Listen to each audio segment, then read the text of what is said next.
Welcome to Creativity, the podcast where art and engineering collide. My name is Max Maker, and this is my co-host, Jeremy S. Cook. Hi guys, today we have a very special guest named Pat Regan. Say hi to everybody, Pat.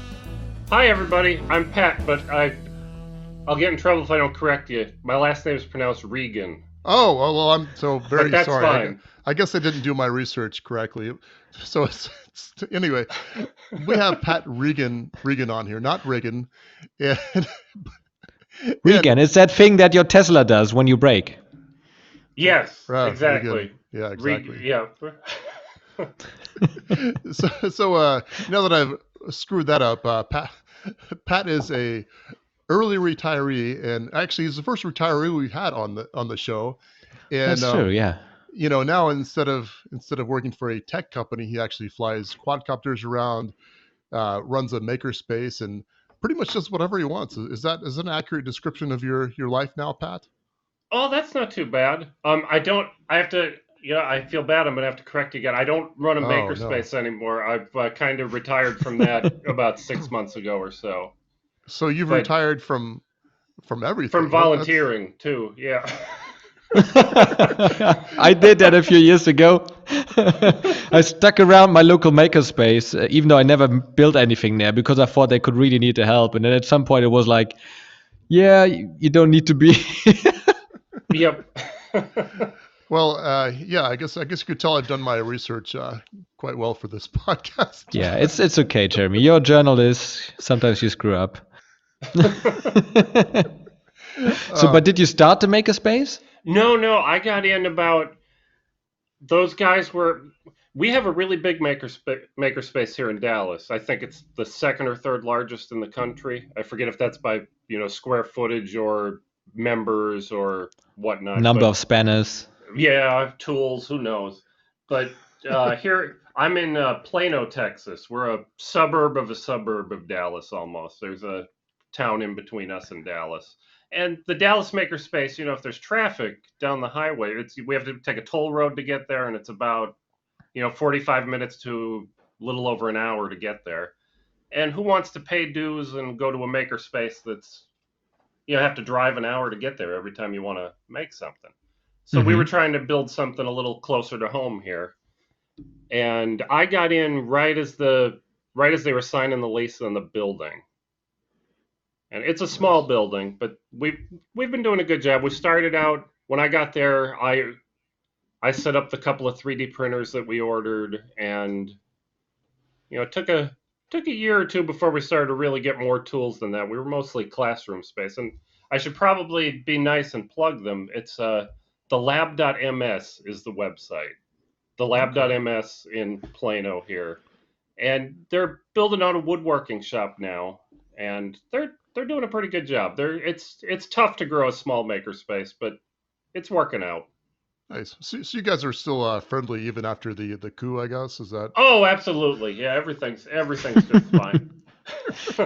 We kind of had it easy with getting money for the makerspace, because apparently these institutions that want to support like technology or like knowledge and the industries, they don't have many things that they can spend money on. Like there's a lot of arts, like arts want support all the time, like theaters and what have you. But apparently when we asked them, like, yeah, can you give something like for the makerspace, they had something ready for this category straight away. Oh, that's we great. had people to.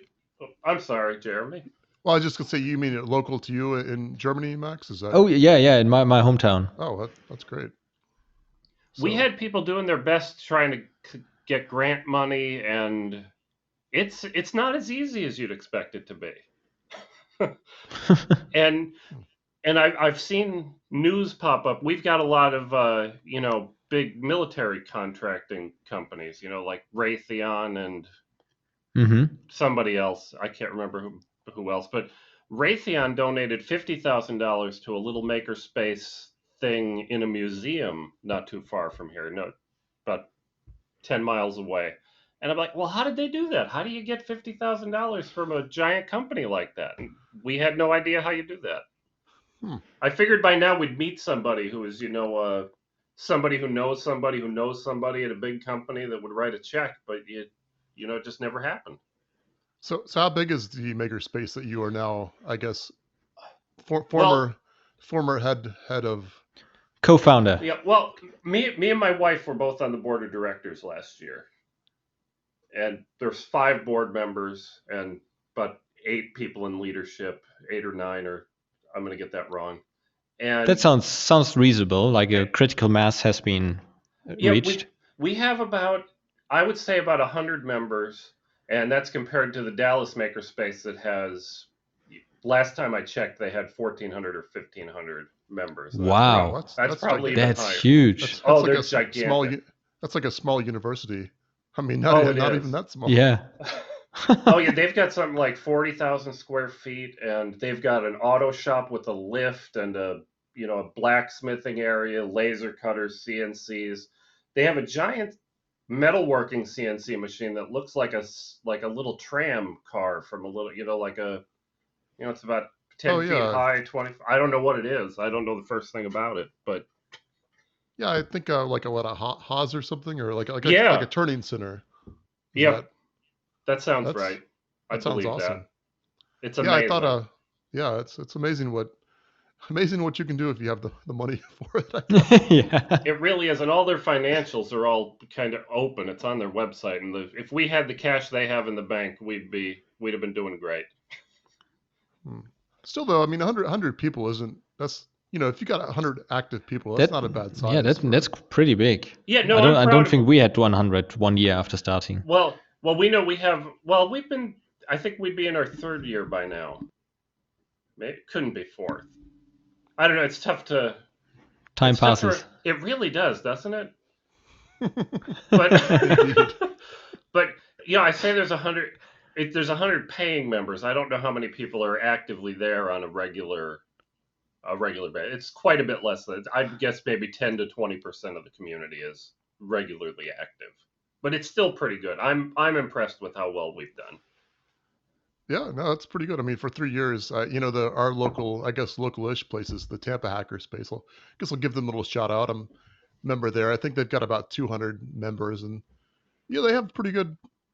I think it's somewhere around what you were saying, the Lab MS, somewhere between that and probably a bit more as far as tools go, but not in any way near where the Dallas Makerspace is. That's just But it incredible. doesn't matter how big you are. It matters what you do with it. So, what are the projects that you are doing in your makerspace? Oh, I haven't been over in quite a few months, so it's a good question. The last thing that I remember them working on, they've been doing a good job at running classes for people. Like when I was there, we did a couple of workshops building quadcopters from scratch. Well, from scratch, it's like building a PC. You buy components and you Sure. put them together. It's Sure. yeah, but You're not mining the aluminum from or no, aluminium as and we're not like weaving the carbon fiber by hand or anything. It's you buy off We the we shelf. we had this guy on. How was the channel called again? That makes everything from scratch. Was one of our very first episodes. That would be a project for him. Make his own make quadrocopter. his own quadcopter. We've Yeah, got to that make the might. magnets. That seems like the hardest part to me, would be making the rare earth magnets for the motors. That's true. I guess he'd have to get into China and smuggle it out somehow. And they don't seem to look highly Or on crime there. Southern Africa. That too. That presents its own set of challenges. Yeah. Especially if you have to row there.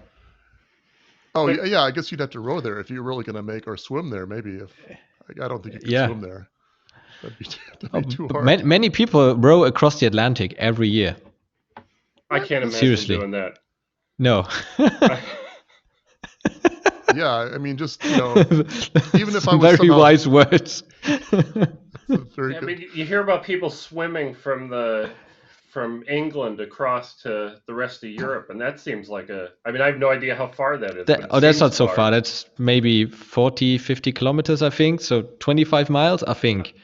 That Yeah, doesn't seem I nearly could as swim. I terrible. could swim that, of course. Yeah. Yeah. Oh, one guy this year, he swam around the whole Great Britain. So that's the island. Not Well, all at once, did he though. No, he Oh swam, well. then he Thank slept on a goodness. boat, then he swam, lots of jellyfish in the way.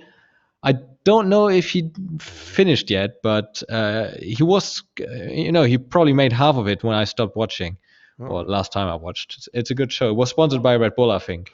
I'm glad he's sleeping on a boat. That makes it seem a lot more legitimate than pulling into land every time to Oh take a yeah, Yeah, break. yeah. that's a I good like point. that. I think I don't know if anybody actually did, but I think the challenge was, if they could swim from Cuba to Florida or vice versa, I guess. But I don't. It seems like somebody tried to do that, but I think she had a bit of a hard time with it, as you can That can't imagine. be easy. That's more than 25 miles.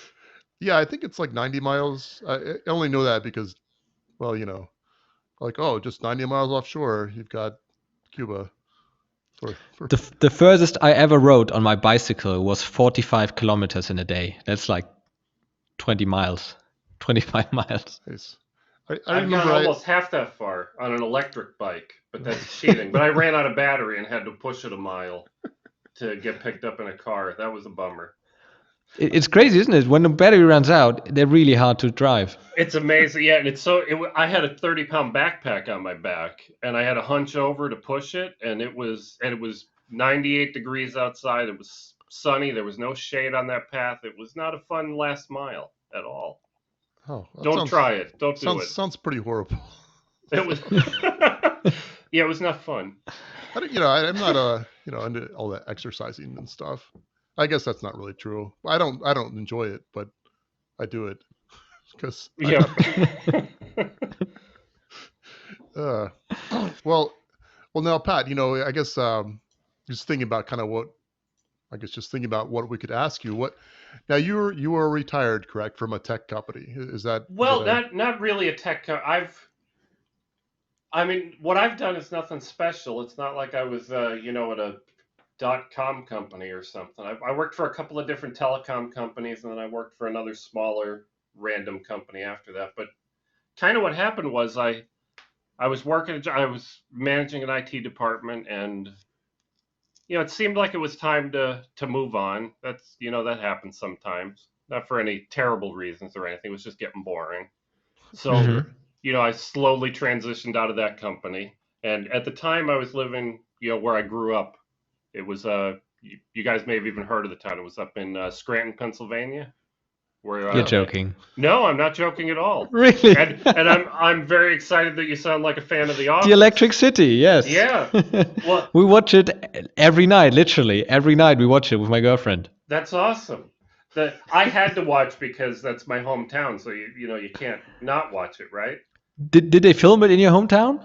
The introduction is Phil. All the stuff that the little road signs they pass by and stuff. That's in my hometown, but I don't think they filmed anything up there. But they mention local things all the time. There's an episode where Michael gets mad. Steamtown Mall. Steamtown Mall. Spent most of my time in high school hanging out at the Steamtown Mall. There's an episode where Michael is at a job fair trying to find an intern. Yes. Yeah. Yes. We need a piece of paper. That's all we need. Yeah. He gets so mad at my cousin's funeral home at the and there's another episode where they're comparing Alfredo's Pizza to Alfredo's Pizza Cafe or something. Pizza by Alfredo. Yeah. Well, Alfredo's Pizza. It's right across. You can see the back of the building from my parents' front porch, and I could just barely see their Wi-Fi network from. So how's the pizza there? It's actually pretty good. It's a good little place. Okay. Well, one is bad, the other one is good. The other and one they sound doesn't- almost the same. One of them doesn't exist. They put up a fake 1990s looking GeoCities looking web page for the fake one. I had to look it up because I'm like, I've never heard of this other place. Is it really there? And it's not. It's not there. But that's okay. So why is it called the Electric City? I guess it was one of the first cities to have an electrified streetcar system. And we don't have streetcars. Those streetcars are those, like San Francisco. Yeah, we Yeah. still have them, but they're faster now. And Yep. Well, these were the ones that ran right in the middle of the road. I guess at the time Yeah. still had horses and whatnot riding next. I don't know how that worked. I wasn't alive back then, so I don't. yeah. Right. I mean, you're retired, but you're not that old. I believe I'm you're not what? that retired yet. You're in your I'm only early 40s, I guess, right? yes. I just a little over 41 now, I guess. And I always have to ask my wife that. I never remember. So how come you are retired? Oh, well, I left that job, the whatever I was talking about. I got off track with Scranton there. And my wife and her father were talking about he retired back around then.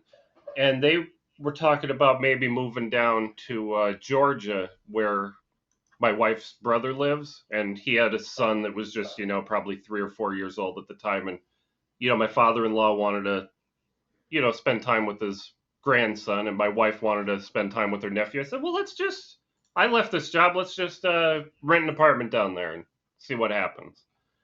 And we stayed there for a few years, and it was a small town.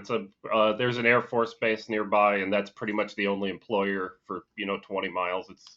And it takes 25 minutes to drive to the nearest grocery store. It was not a great place to find work, and I didn't need to find work, so I didn't even try.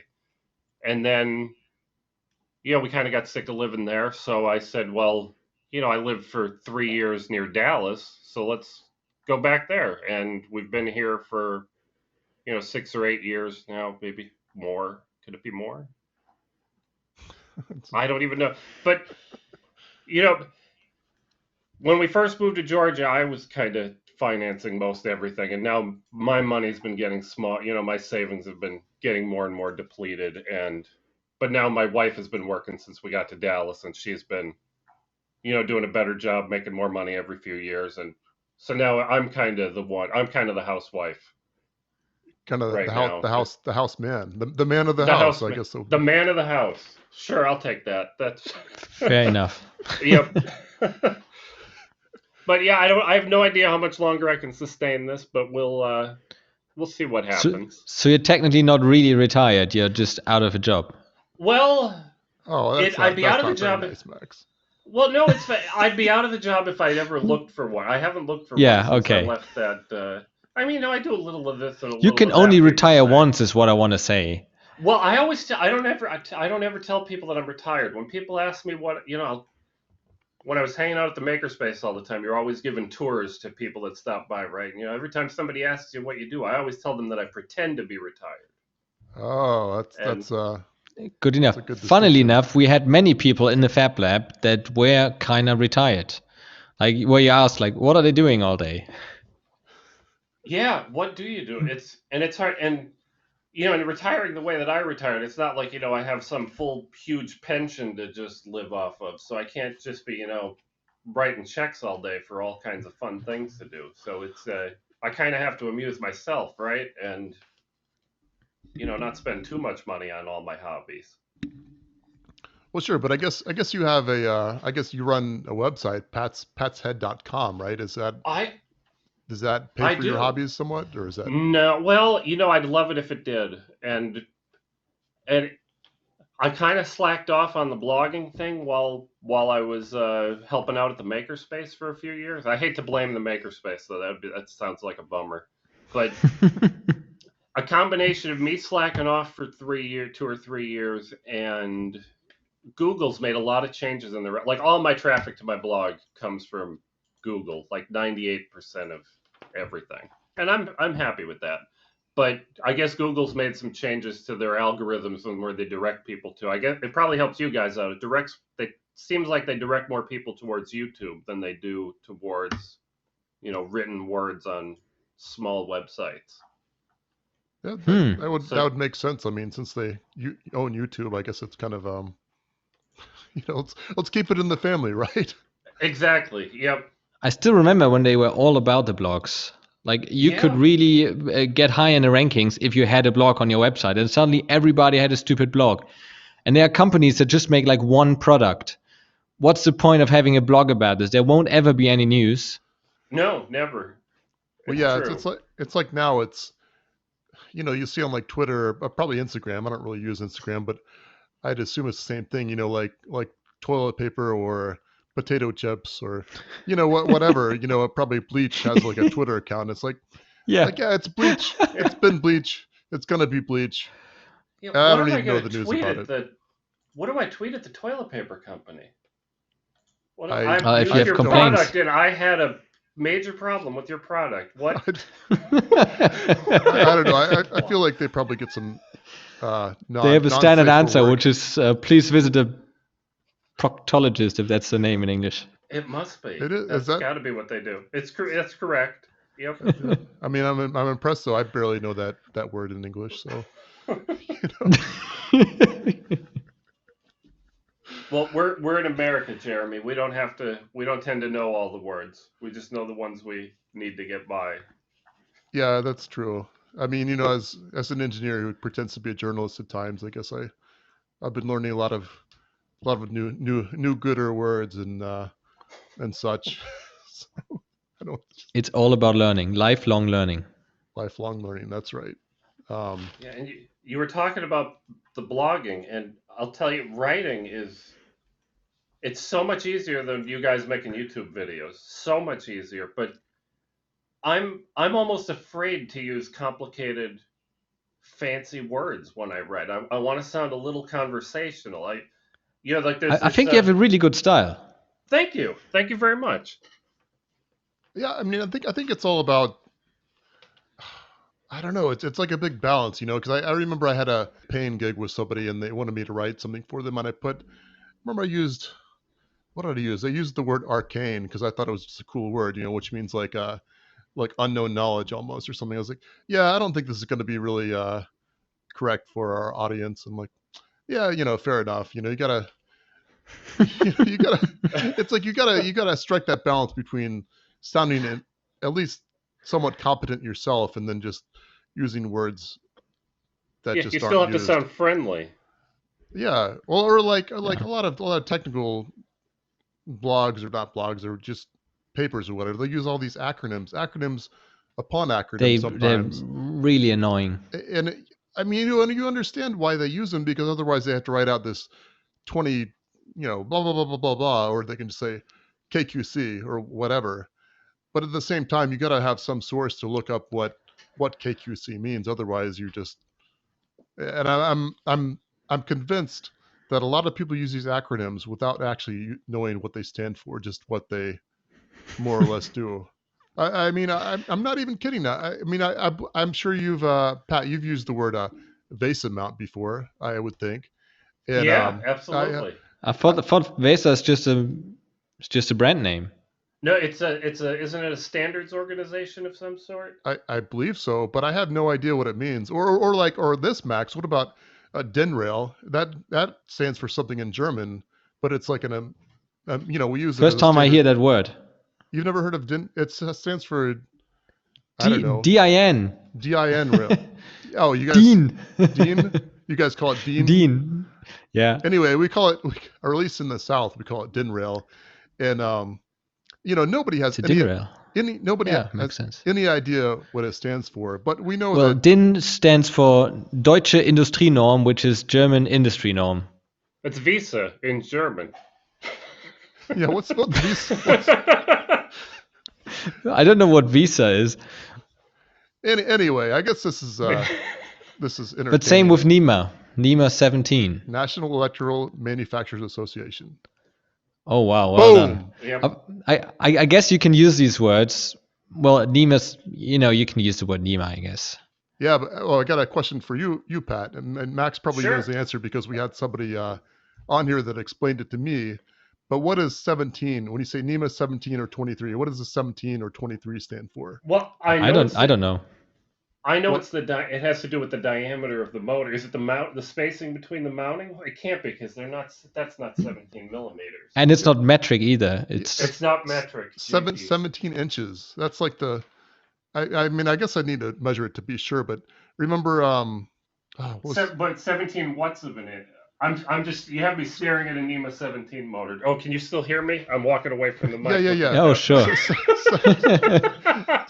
17 inches. We had Nothing on a NEMA 17 is 17 inches. No, sorry. No, 1.7 inches. Okay, that looks about That makes like, you're sense. right. 44 millimeters or 42 millimeters is like the spacing between the bolts of the width of the housing. Right, and was The name escaped me for a second, but that one, the electromechanical engineer that we had on a while ago, he explained that to us, and I was like, I had no idea. You remember? I'm pretty bad with names, to be honest. But I don't know I can't even remember us talking about this. Maybe it's your second podcast. it was, it was a pretty arcane conversation, just to use. Probably. Then it was Pocket 83. Yeah, actually, I wouldn't be surprised if Pocket 83 knew that. It was actually it was Proto G, because he works in that. Proto, of course, yeah. He posted a really nice video today on his Instagram about FabTech, and he made like a little collection of all the fancy robots that he saw, and they were amazing. Like robots picking up sheet metal and putting it into sheet metal presses, or like robots making little steel brackets, like bending steel, cutting it off insanely fast. They make so many of these little steel brackets there. Really good video. Nice. Well, we'll have to check that out. Of course, It's I on don't use Proto-G's Instagram, so I'll have to. Instagram. I still Instagram, it doesn't seem to have a very good computer interface, which is just anyway. That's a whole nother subject. You've got a phone, right? I've got a phone, but at the same time, I don't.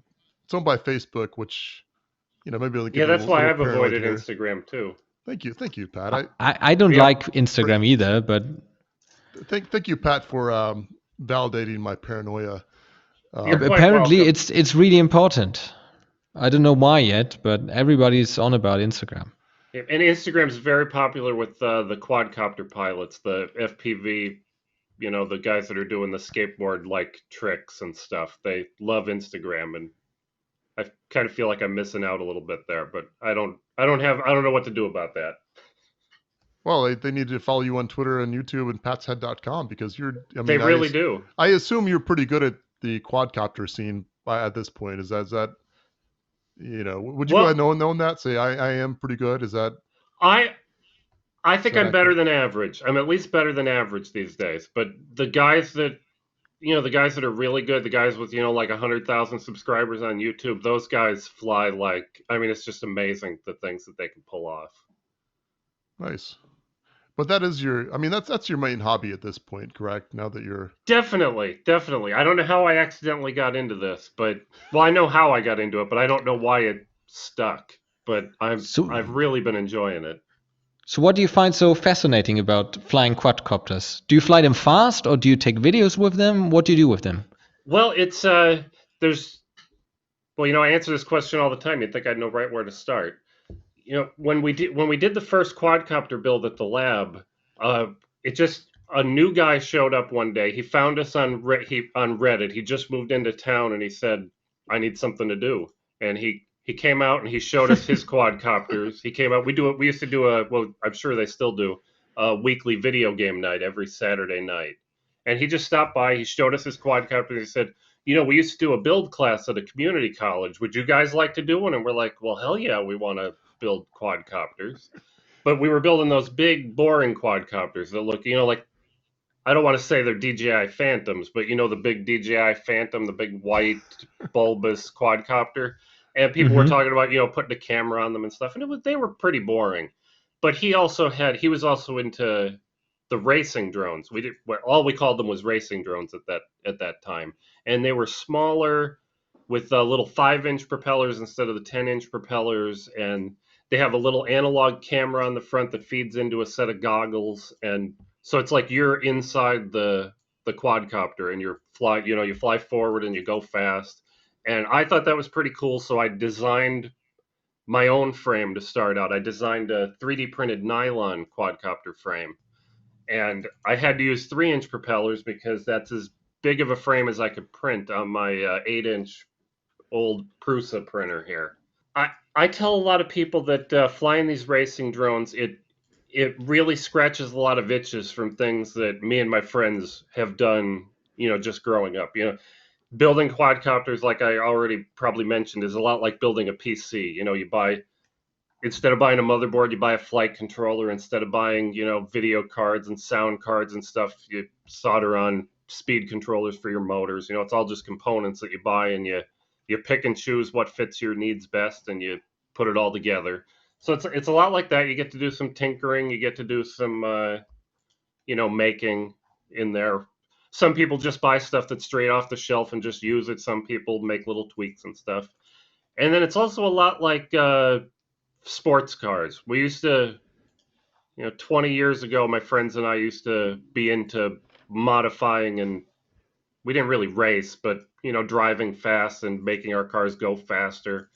And boy, flying an FPV quadcopter is just like that. You get to fly at 90 miles an hour. The thing's accelerated. You can pull about 9 Gs in a straight line. It's fantastic. It's like playing a video game in real life.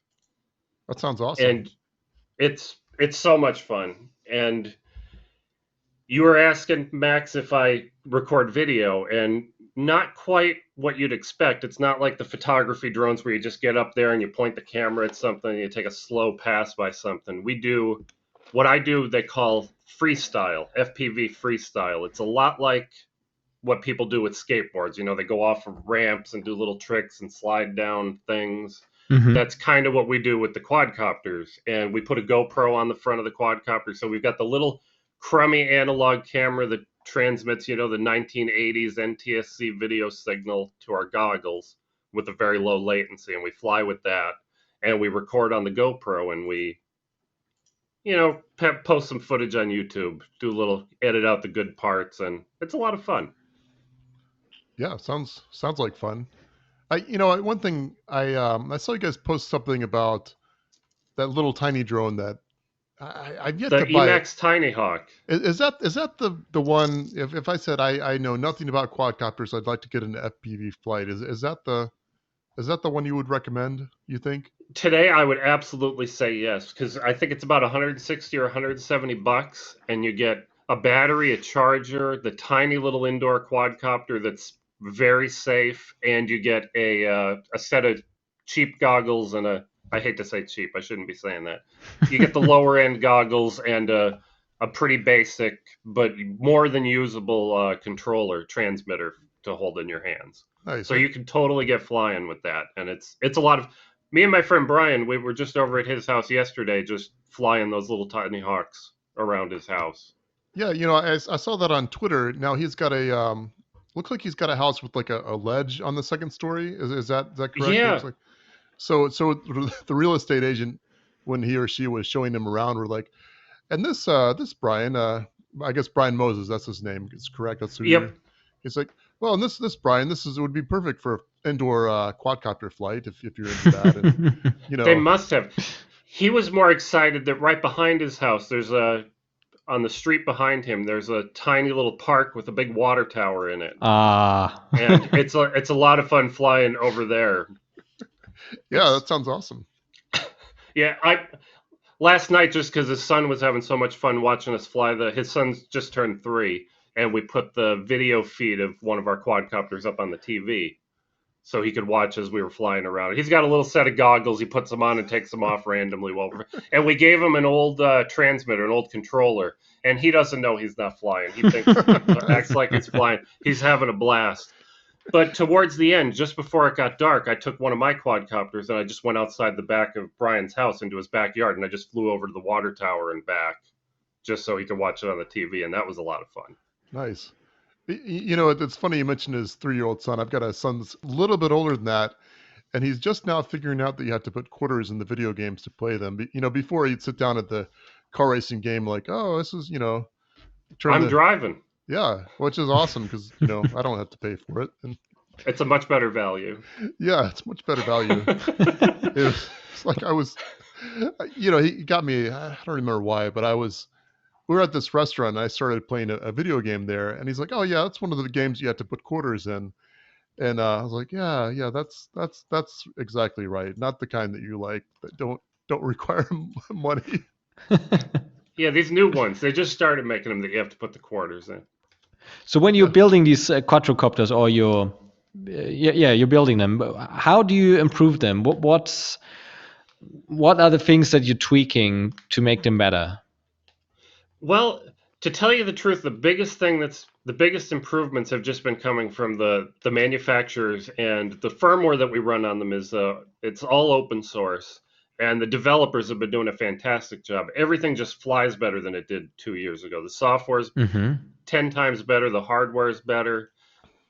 These days we don't have to do much. You just kind of assemble, as long as you're using good quality parts, they stand up to crashes, and we crash a lot, just smashing into trees, into concrete, into yeah, it's if you did that with a DJI Phantom or a Mavic or something, you'd be sending it in for repair all the time. You'd be in trouble.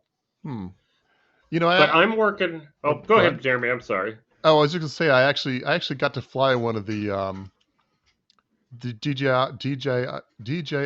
the ones with the foldable landing gear. I'm sure you probably know Yep, what those the are. Mavic. The Yep. Mavic. Yeah, and it's funny. I've only flown a little Hubsan, like actually even a smaller one, but you have little model ones you fly around with the real cheap ones, like $30, and then a Mavic. And it's funny. They both handle kind of the same. They both have the same feeling, even though it's obviously a Yep, and couple thousand and dollars versus 30.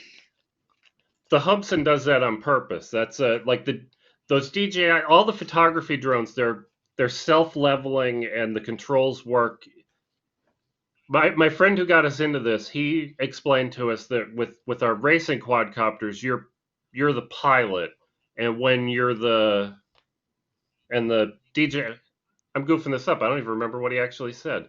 But with with like the Mavic or the Phantom, it's on autopilot, and you're just telling it what to do. You're telling it go forward, and when you let go, it stops going forward. Like with my racing drone, when you push forward, it just leans forward, and when you let go, it'll stay leaning forward until it runs into something, or it's a lot more like piloting a helicopter than it is flying a Yeah, DJI or something. or so, But so I would assume. Do you fly helicopters? I guess I should. Is that I would love to fly a helicopter, but no, I've never. I've never, but I've been curious now because I understand the physics of how a helicopter works. It's like the collective pitch on the rotor, and the tail rotor keeping you facing forward so that so that the physics, where the sure? momentum of the blades doesn't spin you around and everything. But I never looked at how the controls inside the cockpit work, and it all maps. It's different because on the quadcopter, when you give it throttle, it spins the propellers faster. That's different than a helicopter that changes the pitch of the propellers instead. But the controls are the same. There's a lever that makes the pitch of the props change, just like our throttle. There's yaw, there's pitch and roll. I'd I'd love to try it. I need to find a simulator somewhere, like a cockpit simulator. There must be a place you can go. I Uh, should look that up. must be. I had a friend I went to college with. She went into the military. She was I guess a doctor, flight surgeon, and they said they trained her in flying helicopters. I was like, oh, so you can fly a helicopter now? She's like, I could probably land a helicopter without crashing too badly. It's like, Well, that's the scariest part, right? Is landing. I yeah. remember playing my old Chuck Yeager game on the computer, and Hey, landing was not easy. it's a great day for flying. That's all I gotta say. It's a great day. See, this is why I'm old, because my memories of the Chuck Yeager game are from the one before that, the previous game.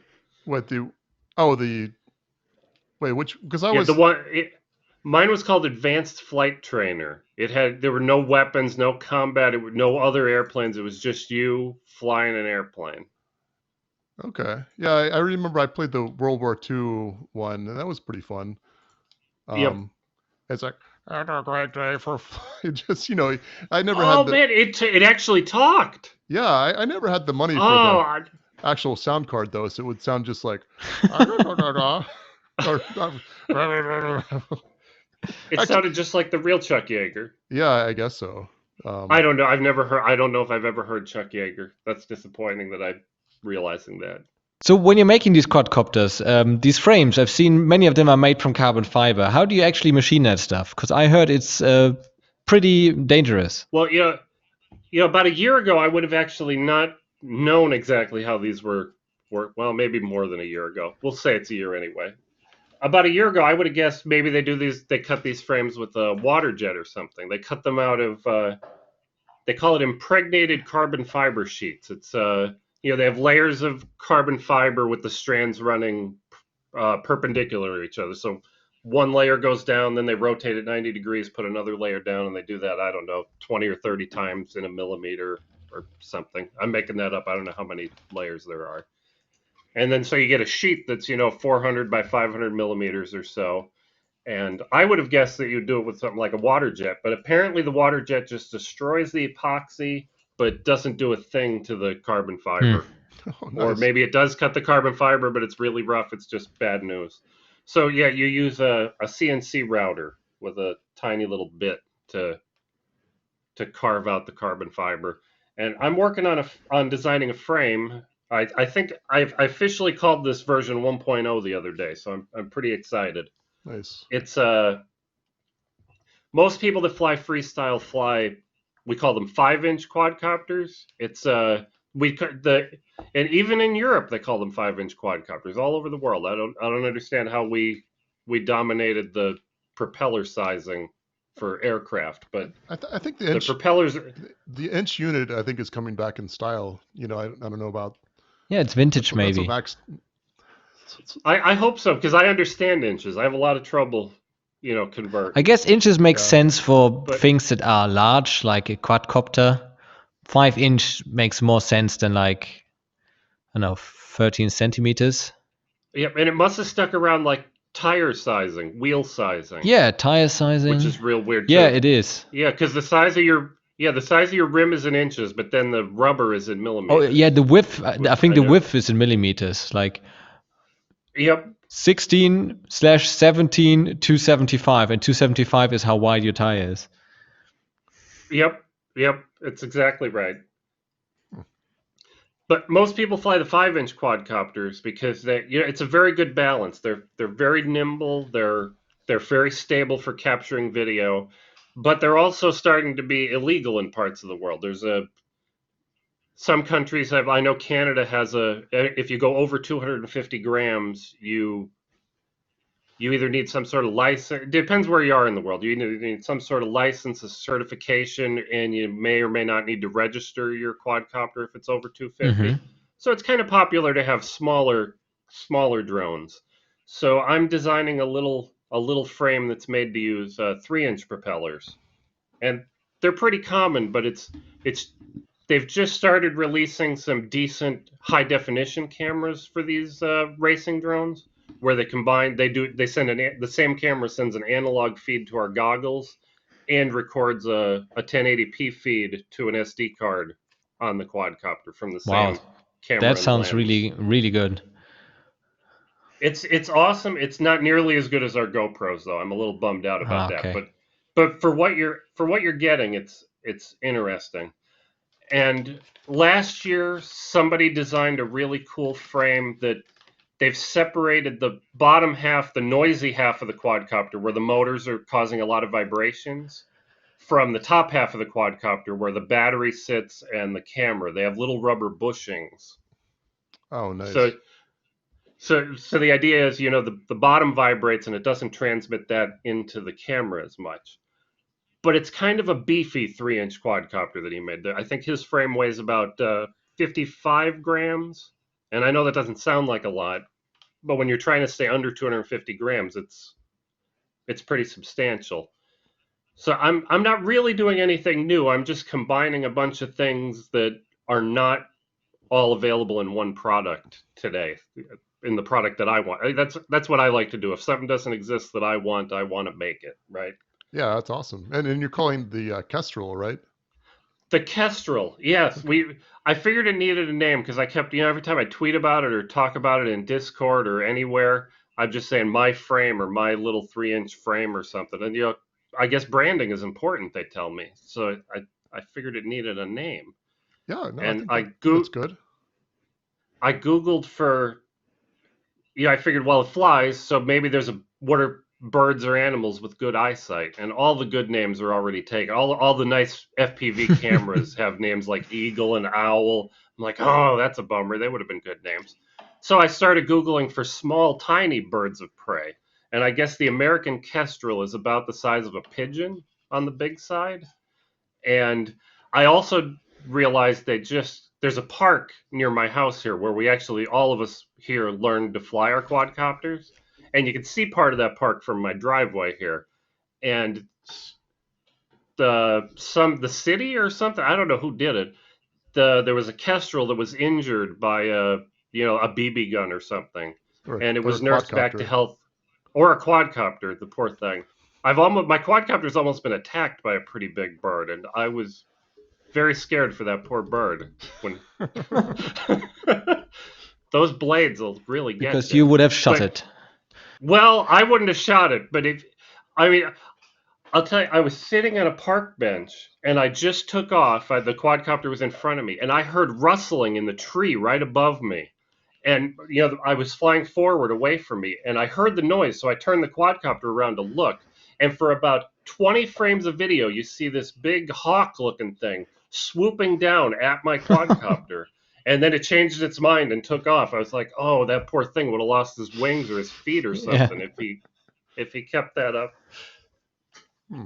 But the kestrel is apparently it's one of the smallest falcons, and the picture of the little kestrel that got released here, it was adorable, and I said, "Well, we learned to fly there. All this stuff is coming together. We'll just call it the kestrel. It's a good name. We'll take it." That's a good story. That sounds so sweet. Yeah. That's very nice. I think so. I like it.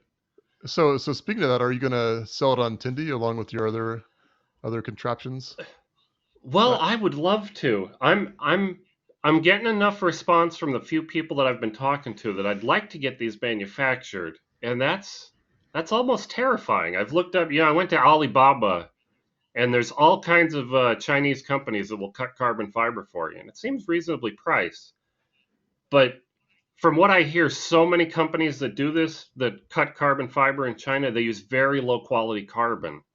And I don't know how to shop to find and how to trust that a company's going to use good materials. Sure. It's going to be interesting. We had a guy, Daniel from Switch and Lever, a couple episodes ago. He actually went to China. I guess what was it? The big Shenzhen. market there in Shenzhen. Yeah. And, sounded like quite the adventure. I mean, from what he said, you can get pretty good quality stuff there, but it does sound like quite the crazy place, I guess. Yeah, it sounded to me like you really have to micromanage everything they do to get what you want. At least that's what I heard of him, or what my takeaway was from his experience there. And that communication was quite difficult. Yeah, but I've heard that they have unskilled people operating a lot of the machinery, and I've heard that you have to keep an eye on them because they'll, if your job is to drill a hole in a piece of metal, you'll just keep doing it until the bit breaks, unless somebody tells you to stop and say, "No, you've worn out that bit and the hole isn't big enough anymore." Somebody has to, keep an eye on it. Yeah, well, I guess it depends on how long of a time people have been training. I mean, there must be lots of trained people in China. They can't be building all this stuff. But you can't find you just don't know how to find it is the trouble from where I'm sitting here in Exactly. Texas. I have the same problems. Like, I would love to produce in China, but first of all, I always have to think that they just want to screw me over if I send them my money. Like, if I send them $400 for these screws, will I actually get the screws, or will it just run off? Because there's nothing I can do about it. And it would be the same for them if they bought in Germany. Like, if they send money to Germany to buy whatever here, there's nothing they could do if the seller would not send it off or send something broken. You can't send it back anyway. Postage is more than the product is worth. So it's a little bit difficult to set up a good relation with the sellers over there.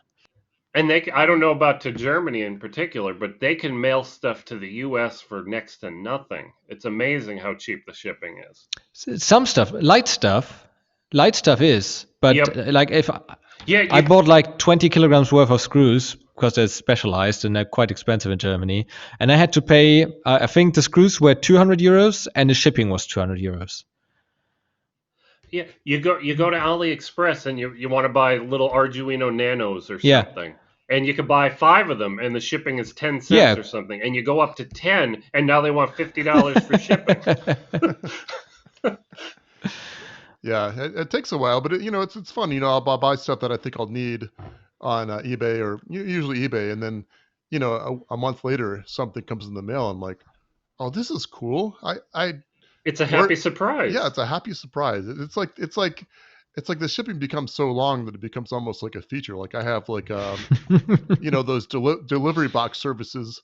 I've just kind of made my own because I'll just kind of like, okay, that looks interesting. That looks interesting, and it's like $2 for this thing. And the great thing is when you have this stuff at hand, you can build stuff really really fast, and it's even better than if it was overnight shipping.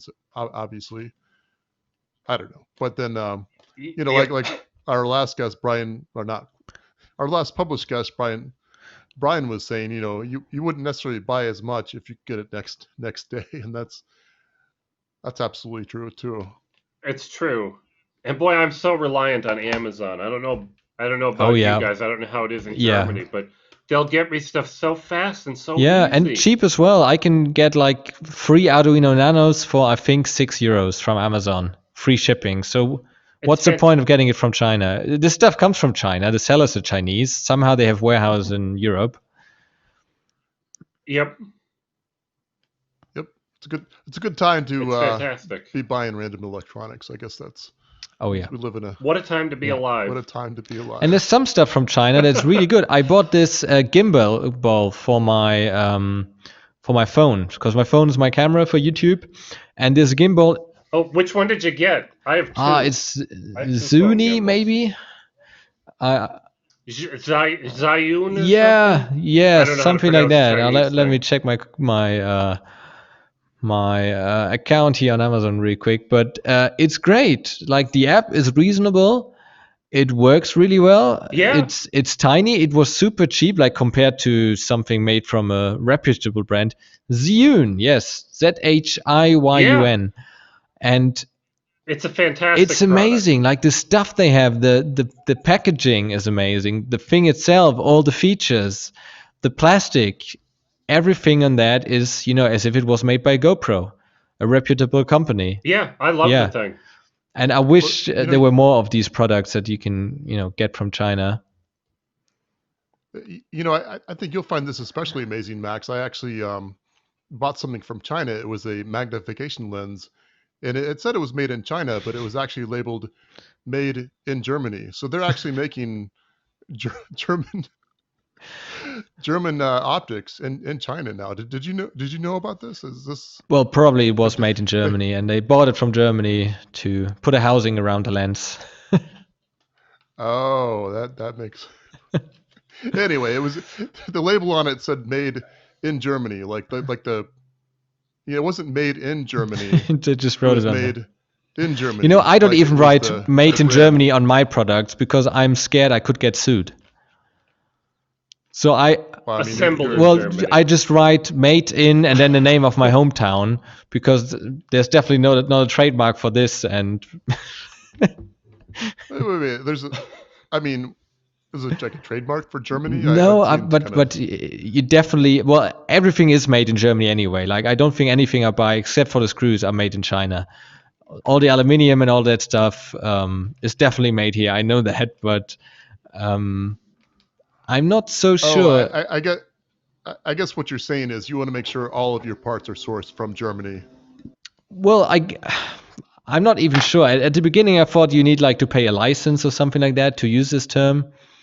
So I just decided not to use it because who cares? I don't. And they know it's Yeah, by the assembled. time they see the label, they've already bought Yeah. it. They already have it. So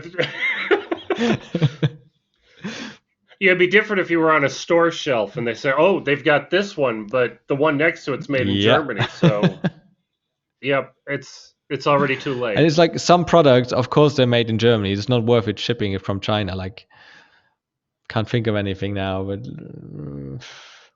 some furniture, like couches. Most of the couches you buy are actually made in Germany or in Europe. It's not worth it that much to ship it from China. But there's a price difference because shipping is just too much on these because they have a big volume. So, or like potatoes, there's no point getting potatoes from China. That's a good point. No, they come from Idaho. That's what I know about potatoes. Potato, Max, potato, guys. You might find this interesting, Max. During the here in Florida, you can actually buy oranges that come from South Africa or come from, I think, South Africa. Or anyway, the reason they do it, I think, is because of the seasons. But it's kind of like, Yeah, that makes you go sense. to the store, you buy the oranges, and Yeah. anyway. Yeah, we have a fantastic pancake, breakfast restaurant nearby, and they do freshly squeezed orange juice. And I ordered some one day, and they said, "You probably don't want the orange juice. The oranges aren't in season right now, and they're not very good." So I said, "Okay, I'll have something else." I don't know what I had, but That's very nice of them. I guess it makes a big difference.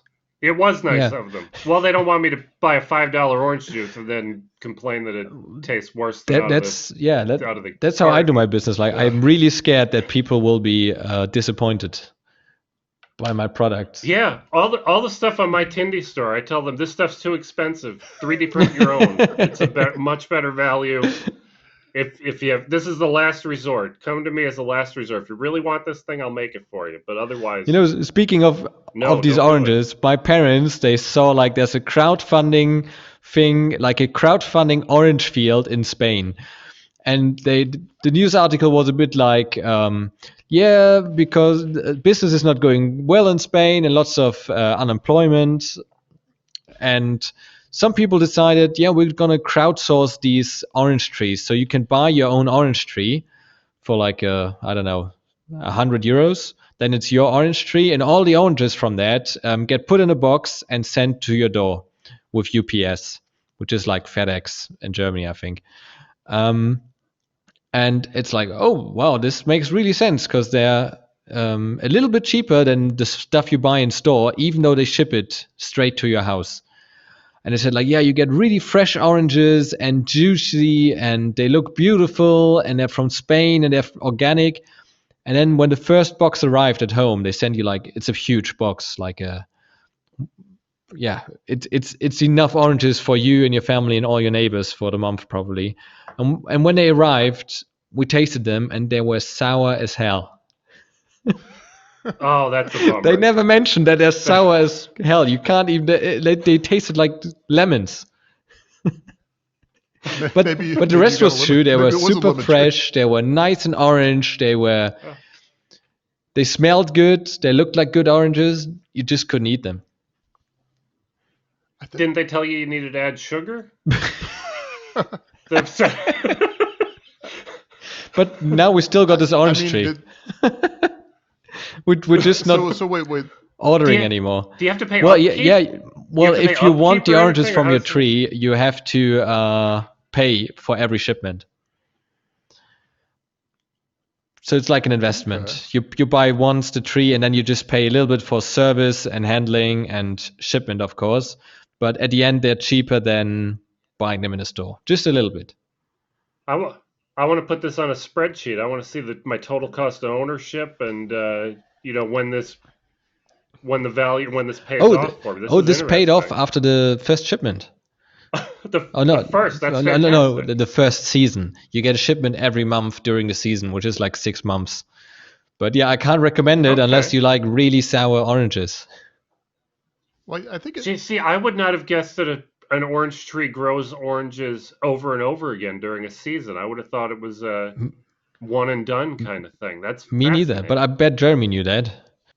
Well, no, oranges. I mean, they only produce once a season, I believe. Well, it's kind of strange. What do you mean? You get more than one? Yeah, like six shipments a season. Maybe from different trees. Maybe they're harvesting them at different months. Yeah, that's what I mean. I guess that could maybe they don't all mature at the same time. Well, I'm sure we didn't get from our specific tree. I know that. They just say it's from your tree. They don't. The accounting for that would be. So you've only had one shipment so far. Yeah, Steve, make sure you only get the oranges from tree number 7, and send them to Max because that's his tree. It's, Oh, and another orange-related story is we have this book here, which is like I don't remember the name, like Smart Entrepreneur, something like this. And he's like, yeah, so he's a professor for I think economics, no business. And he said like this tea that I'm drinking, why is it so expensive? Like a box of tea bags costs like €3, and it's really just a little bit of paper in there, and then a tiny bit of tea. There's not a lot of produce in there. And then he like broke down the cost, like, okay, the supermarket gets €1 of that, then whoever handles it gets €1, and the guy who actually makes the tea somewhere in China, I think it's in China, no, India, North India, um, they make just a few pennies. And he thought maybe I could make this cheaper, so he started the tea campaign, and now he's selling tea wholesale straight to your house. So you buy once a year, you get a shipment of like, I don't know, 3 kilograms of tea, which is an insane amount because tea is really lightweight.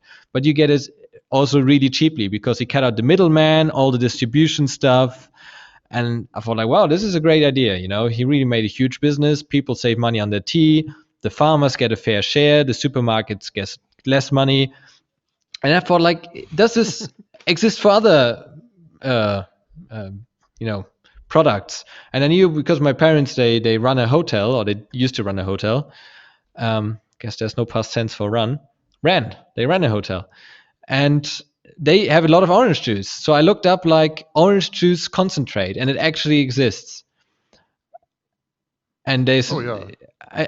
and there's like, Yeah. we are the cheapest orange juice anywhere, and you just mix it with water and you get perfect orange juice for you and your family. And then the price was even higher than if I had bought just 1 liter of orange juice from Amazon, including shipping.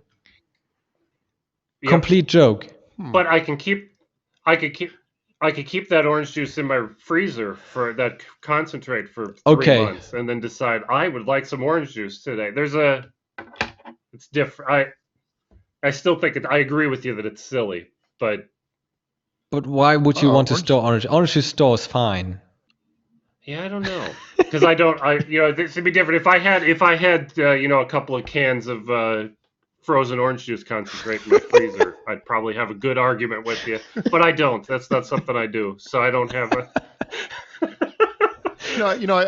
I think orange juice concentrate was maybe a little bit more abundant, 20, 30 years ago. I don't really know why that was. Yep. Maybe. Oh, you used to have I it? remember I used to. Oh yeah, we used to mix it up all the. I mean, that was the only kind of All orange the juice we time. had Doesn't for exist here. a while, and then we started just buying the gallons or whatever from Well, Tropicana or and Florida's Natural. That's the best kind. I'm sure Jeremy knows more about this than I do. Jeremy's I family feel like I'm actually a- builds What they do is- processing plants for oranges. Right. So I feel like I'm going to Definitely. embarrass myself somehow. I don't. Maybe No, that's say okay. something- Well, then I won't even. Jeremy may or may not know more about this than I do, but I've read about how they make orange juice. They squeeze all the orange juice as soon as the oranges come off the tree, while it's in season, and then they store them in giant tanks. They suck all the oxygen out, and it's in there all year, just sitting in that tank, waiting to be put in the cartons to send home. And there's perfume manufacturers that create packets of, I don't know what it is, scent and flavor that they put back into that orange juice before it's put in the cartons and shipped to your home. Because that's correct. they say that when you take the oxygen out, all that air out, all the flavor and aroma just kind of vanishes. It's just gone and killed. And you wouldn't even know it's all the nutrition's still in there, but you wouldn't know it's orange juice anymore. Yeah, no, I want to go visit this tank. Oh, me too. I want to visit an orange processing plant. Bet my girlfriend wouldn't. Oh no, I like orange juice. I drink it all the time. Okay. It's a good segue though, I guess, into something a little different. I guess before we forget, we should probably call out our sponsor for the show. Oh right, yes, Max? definitely. Yeah. So I'm excited to hear about this. yeah. Well, I mean, I guess sponsors. Maybe perhaps we're overplaying it. Supporters maybe is better. But Old School DIY at GFC 62, Positive Waves, and Stephen Booker. They all support us on Patreon, so we appreciate that very much. Thank you very much. If anybody Yeah, thank you very much. If anybody else wants to jump on the bandwagon, what we've said is, top 5 people when we record, we'll give you a nice shout out, or it doesn't have to be a person even. It could be, your, Ted's bug extermination service, or, you know, Yeah. um, Jim's novelties. If you wanted to put that as your handle, I guess we could do that. Or you can even You know, advertise your Etsy store here. yeah, you could even do that Or Tindy. if you like, or Or Tindy. even on Yeah, Tinder. Like if you're available and you want to get the word out there, we can make some advertisement for you. yeah, that's Do you know how many people think I'm talking about Tinder when I say I Tindy bet out a loud lot. in person? that's a good point. Tindy, is I that work the from gay home, so I Tinder? Yeah, I don't think Tindy's what you think it is, Pat. I think they're pulling a fast one on you. yeah, yeah. Well, that's a good point. I guess I didn't think that because I've been married for happily for 10 years, or 10 years, yeah, 10 years, and so I my wife and I got engaged before that was even really a thing. It was like online dating. It was kind of a strange. I don't want to say strange thing, but it was not usual. Now it seems like obviously that's like a big deal. Like, I mean, Max, I guess you have a girlfriend, you We happily met whatever, over but Tinder. okay, well there you go. Yeah. So you both swiped right and you met up and you said, oh, you're Same pretty day. What cool. kind of electronics was she Same selling? day. Same. Yeah, what kind of exactly. And she looked really unhappy on the picture, like really upset. She didn't smile whatsoever, but I thought like, she's just bad at taking pictures, probably. And you thought, well, maybe there's a chance for me. Exactly. Met the same day and happy ever after. Nice. Didn't have an Very good. argument yet in almost 3 years, so Yeah. which Well, nobody that's believes us, but not really an well, argument. I believe you, but I think it'll happen one day, I think. Yeah, we were close And sometimes, and you could argue that maybe that was an argument already, but at the end, she always realized she was wrong. So that, yeah. Well, when you're right, and when I'm wrong, I'm wrong. Or how does that? or what Stanley said in the office, like, I told it my last wife, I tell it my current wife, and I'll tell it my next wife. I like that show, but I'm not nearly the fan that you guys are apparently. So, good for you, I guess. Yeah, it's a You, good show. you know what do you know what Max would be excited about? There's a friend of mine at our makerspace. He comes from Indiana, and Parks and Recreation does not tell you, it's not it's a fictional city. But he tells me that somebody's done the triangulation, and they talked about, there's so many miles from one town, so many miles from another town, and the town that he grew up in is right where Pawnee, Indiana is Oh, supposed wow. to be. Okay. We got a pretty big kick out of that. But Are there similarities? yeah, it's It's in Indiana. Okay. yeah, it's definitely the same. It's the same sort of town. It's similar enough. Like Larry Bird there, I guess, and Detlef. They And must. Detlef Shrimp, probably. So, I watched Parks and Recreation, but I was never a huge fan. I thought it's okay, but not amazing like The Office. Yep. Max, what was your opinion of The Office after Michael Scott left? Though I feel like that was, It was good enough. It's still entertaining. I think the other characters, they're all so good. Like, all of them are really amazing, especially Andy and Aaron and Dwight, of course. I don't think they need him. Yeah, no, I kept watching for maybe a year afterwards, and I'm like, I've, time to move on with my life, I guess. Well, I guess speaking of that, I guess we're kind of getting towards the end of the show. Is there can you tell us what you're working on? I guess you've told us the whole show you've been working on the quadcopters, but is there anything else, any other projects you've been working on this week or this month, Pat? I think Learning how to operate a CNC machine to cut carbon fiber has been taking up a lot of my time and knowledge and my learnings, this last month. I got way ahead of myself. I decided last year I was going to buy that CNC router, sometime early this year, and I figured early this year that'd be March, but I ended up ordering in January, and I was way behind on my frame design. And I should probably mention the quadcopter frame. It's all open source. It's up on Thingiverse, and anybody who wants to cut one or tweak the design or whatever, everybody's welcome to. I don't know if anybody will. It's a lot different than 3D printing. You open source a 3D design and throw it on Thingiverse, and everybody's excited. Hundreds of people make your thing, but I don't think many people have CNC routers at home, so I don't think it won't be as popular in that sense. Max, do you have a CNC router? I do. Do you have one, Jeremy? I do. So, I mean, Well, as far as I could tell, nearly, 100% of people.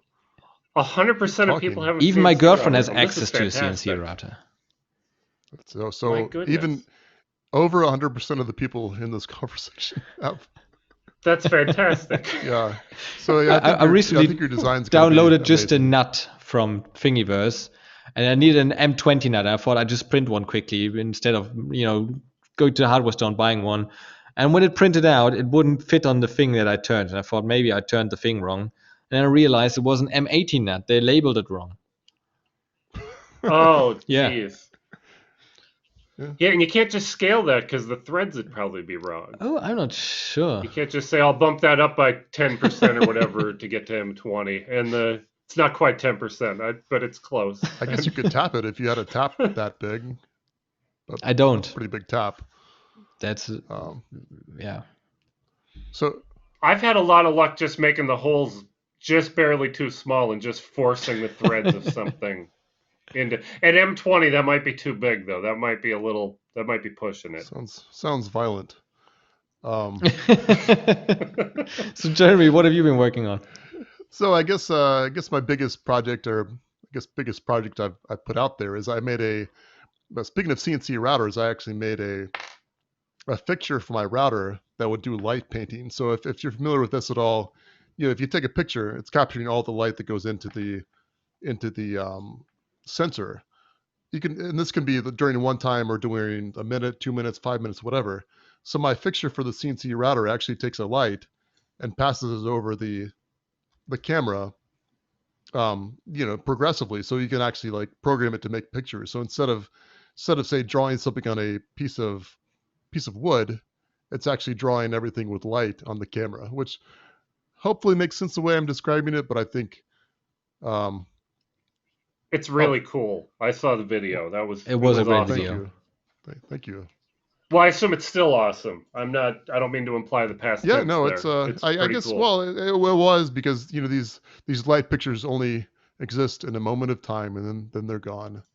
So that's absolutely You correct. blink and you miss it. So what about yourself, Max? Anything you've been working on this week or month? I've been sales have been pretty good, so I'm really busy in the workshop building drawer slides all week, and I have been last week and the week before and so on. But that meant I could afford some new tools for the shop, so I'm getting a press brake.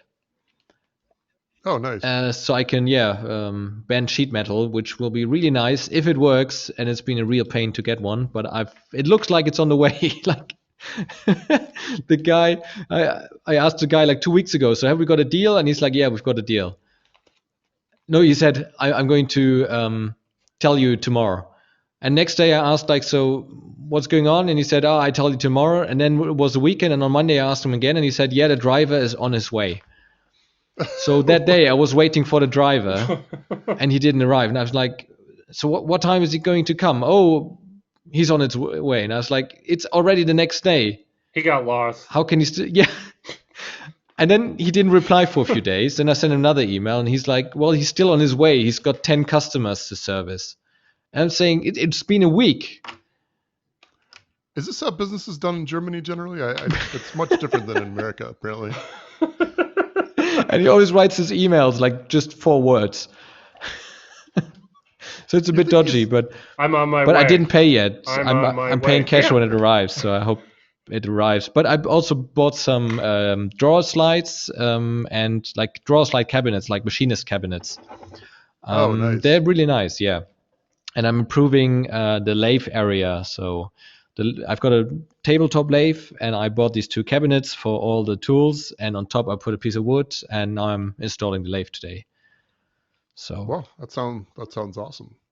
yeah, home really improvement. does. First, I thought I would build these out of wood, the cabinets, but then I realized I can't be asked to make that many drawers. And I'm really glad I bought them out of steel. Yeah, sometimes it's best just to pay for. I think it's like if it's not an interesting project, you just buy it. I think if it is, Yeah.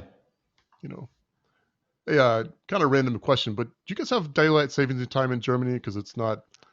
Oh, yeah. Time change things. And did you guys change this week? Because it wasn't. Didn't notice, but I'm self-employed. Doesn't matter to me. That's true. Anyway. I know the feeling. Well, all right, yeah. Can I tell you guys about one? Oh, of one course, more yes. thing? Sure. Because it's not even my thing. It was just I was at my friend Brian's house last night because he's not allowed to talk about this until the 15th, and I think that's today. By the time you guys post this, I'm sure it'll already be after the 15th. He was writing up a blog post about this. A gentleman sent him a 3D printed PC case, and it is absolutely gorgeous. It has 7 or 8 drive bays with little TPU printed rails. Everything's upside down. The little ITX motherboard goes on the top, and the power supply goes on the bottom, and it's got the door opens up on the front, and it's just.